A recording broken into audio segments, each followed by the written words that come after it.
Hello dear students, welcome back to our official YouTube channel Sims Official. I'm again here Poonam Som, your SST teacher. In the previous video we have started the second chapter of history, New Kings and Kingdoms. So one topic we have completed and now we are going to start the next topic, administration in kingdom. Hello dear all. Welcome to our channel Smart Indian Model School. Smart Indian Model School present Smart Indian EduFun classes. EduFun online classes includes course studies of playgroup to class 12, emotional and communication skills, happiness classes and DIY activities. So now let's move forward to our next topic of the same chapter, New Kings and Kingdoms. Now we will read about the next topic, administration in the kingdoms. इस topic में बताया गया है कि how was the administration, कि कैसे शासन करते थे अपने राज्यों में जो राजा बने थे नए, ठीक है, वो अपने कैसे अपने रूल किया करते थे. So many of these new Kings adopted high sounding titles.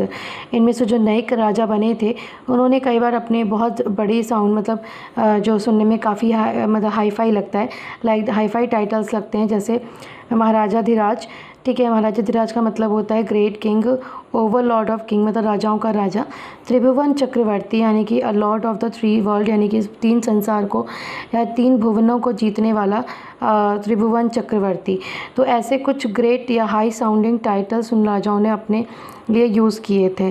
ठीक, एंड सो ऑन. और इसी तरह वो अपना राज्य कर रहे थे, मतलब अपने आप को फेमस कर रहे थे.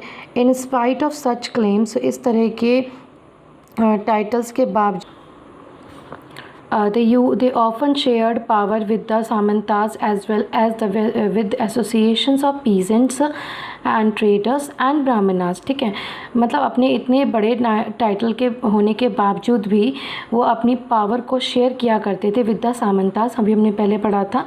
ठीक, और साथ ही साथ एसोसिएशन, ऐसे संगठन जैसे पीजेंट्स के, फार्मर्स के ग्रुप्स या फिर व्यापारी, ट्रेडर्स और ब्राह्मण्स. ठीक है, तो इन सब के साथ भी वो अपनी कभी कभी अपनी जो पावर थी उनको शेयर किया करते थे.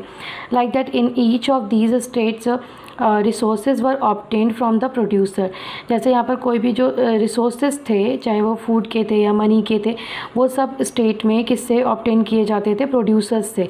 That is like that peasants, cattle keeper, artisans who were often persuaded और compelled to surrender part of what they have produced. तो ऐसे कुछ प्रोड्यूसर्स थे लाइक दैट, जो पीजेंट्स थे, फार्मर्स थे, कैटल कीपर्स थे, ठीक है, जानवरों को पालने वाले, आर्टिसन दस्तकार.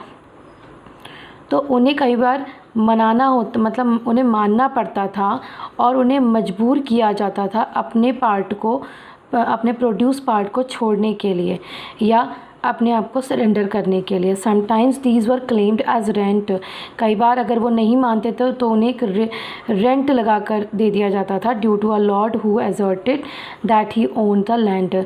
कि कैसे मतलब उनकी ज़मीनों पर कब्जा कर लिया जाता था और कहा जाता था कि वो इसमें से रेंट और देंगे.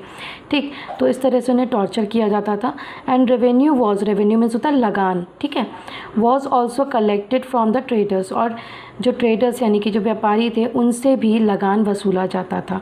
तो इस तरह से जो रिसोर्सेज थे वो फुलफ़िल किए जाते थे स्टेट्स के.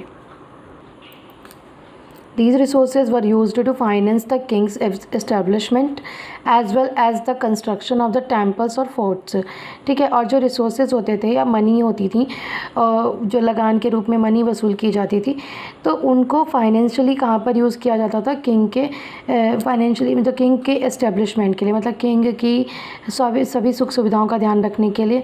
और कंस्ट्रक्शन किया जाता था उन पैसों से, मनी से, टेम्पल्स का और किलों का. ठीक है, नए किले बनाए जाते थे. And they were also used to fight wars. और साथ ही साथ उनको जो वॉर्स होती थी, लड़ाइयाँ होती थी, उनमें भी यूज़ किया जाता था. ठीक है, उसका खर्चा भी वहीं से आता था. And which were in turn expected to lead to the execution of wealth in the form of plunder. और कई बार ये सोचा जाता था कि ये जो मनी है मतलब वो और ज़्यादा बढ़ सकती है, to lead the execution of wealth, मतलब जो वेल्थ है, धन है, उसको और ज़्यादा बढ़ाया जा सकता है in the form of plunder and access to land as well as the trade roots.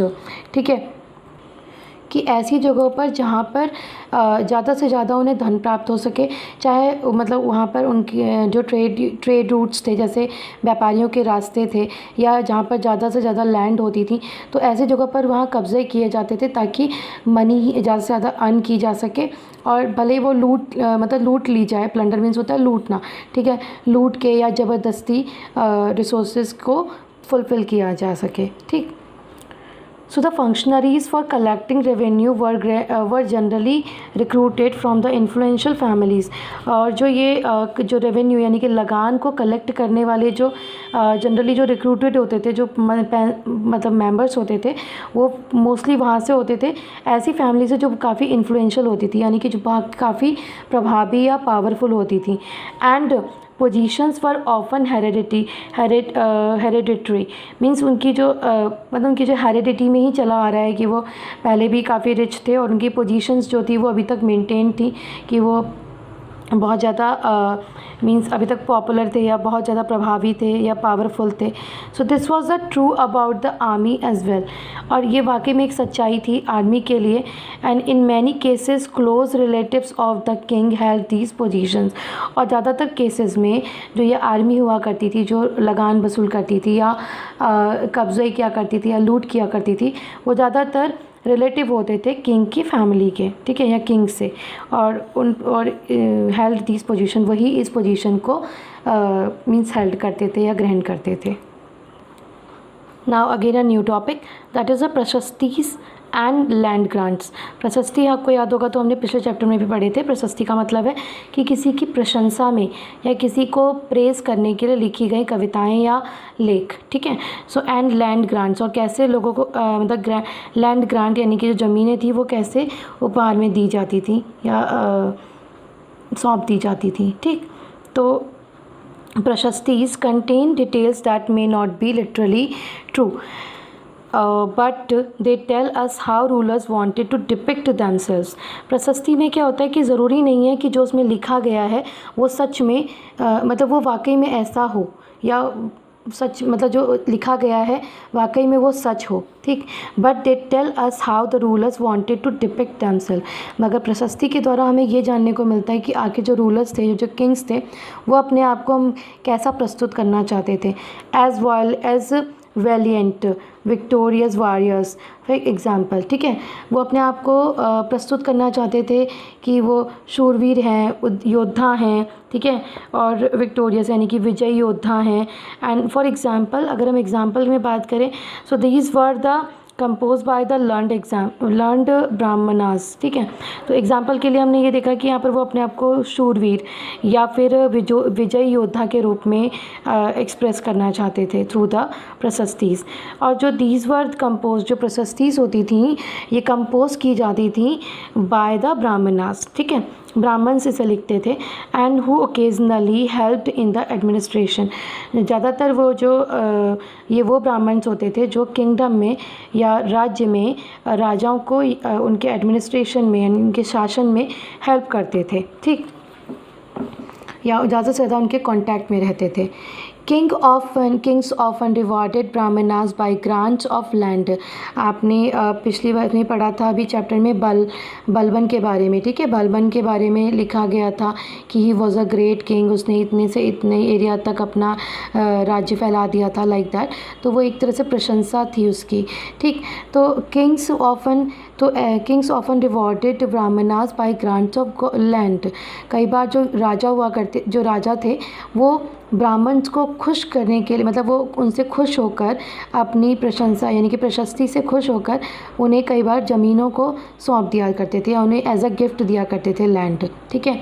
और जो लैंड को ग्रांट करने का यानी कि सौंपने का जो रिकॉर्ड होता था कि हाँ भाई that land is going to be hand over to that person, तो these were recorded on copper plates. तो उन्हें कॉपर प्लेट्स पर रिकॉर्ड किया जाता था, लिखा जाता था, ठीक। And which word given to those who receive the land. और जो ब्राह्मण उस लैंड को, पीस ऑफ लैंड को एक्सेप्ट कर रहे हैं या रिसीव कर रहे हैं, तो उन्हें उसके साथ ही वो कॉपर प्लेट भी दी जाती थी विद द रिकॉर्डेड स्टेटमेंट, ठीक है।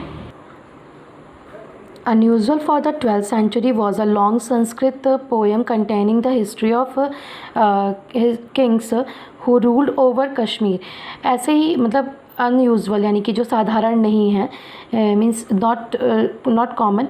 तो ऐसे ही 12th सेंचुरी में एक बहुत बड़ा लंबा संस्कृत पोएम लिखी गई थी, बड़ी लंबी संस्कृत पोएम लिखी गई थी। उसे भी मतलब एज अ प्रशस्ति के रूप में ही देखा जा सकता है, जो हम प्रशस्ति पढ़ रहे हैं। कंटेनिंग द हिस्ट्री ऑफ, जिसमें क्या था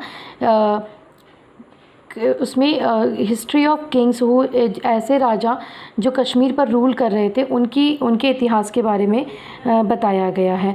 and it was composed bye an author name Kalhana, ठीक है।